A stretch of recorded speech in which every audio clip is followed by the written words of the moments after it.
నేను ఇప్పుడు కొంతమంది సీనియర్ యాక్టర్లు ప్రపోజ్ చేస్తే ఎలా ఉంటుందో చేసి చూపించబోతున్నాను. ముందుగా ఎన్టీ రామారావు గారు ప్రపోజ్ చేయడానికి వస్తున్నారండి.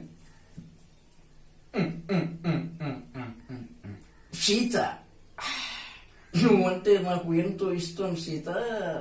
ప్రేమించు సీత, ప్రేమించు సీత. నీకోసమే ఈ పాట. Rama love Sita, Sita love Rama, Rama love Sita. Sita, come on Sita, come on. నీకోసం ఒక కవిత కూడా చెబుతాను, విను సీత, విను. నేను చచ్చిపోతే నువ్వు ఏడుస్తావో లేదో తెలియదు, కానీ నువ్వు ఏడిస్తే మాత్రం నేను చచ్చిపోతా. ఇలా ఉంటుంది. మరి నాగేశ్వరరావు గారు ప్రపోజ్ చేస్తే ఎలా ఉంటుంది? అక్కినే నాగేశ్వరరావు గారు. పార్వతి, కబార్ పార్వతి, పార్వతి నాకు నువ్వంటే చాలా ఇష్టం పార్వతి. నీకోసం ఒక పాట పాడచాలు విను. ఇక్కే బిక్కే బిక్కే కావాలి, చాలే ఇది చాలే, బిక్కే కావాలి దొంగబుడ్డానికి. నేను గుట్టిగా ప్రపోజ్ చేస్తూ ఉంటే గబ్బుగా చేయించుకొని అయినా తిరిగి చెప్పకుండా నీకు ఎందుకు నీకు తెట్ట ఎక్కువ. పార్వతి డాన్సెస్ నేను ఒప్పుకో.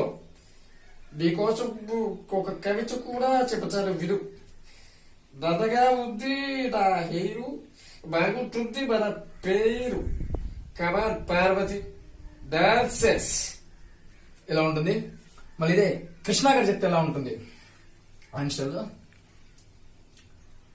నిర్మల, నిర్మల చూడంగానే నచ్చేసావే, అడిగి అడగకుండా వచ్చేసావే నా మనసులోకే, అందంగా దూకే. నిర్మల నువ్వంటే నాకు ఇష్టం అమ్మా. ఒక కవిత కూడా చెబుతాను విను. గోడ మీద ఉంది బల్లి, నీతోనే నా పెళ్లి.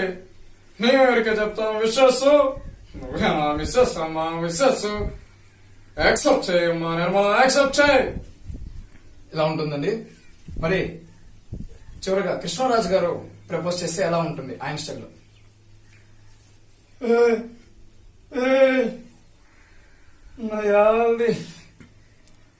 జనకి నేను ప్రపోజ్ చేయాలని జనకి పాడతా జనకి పాట.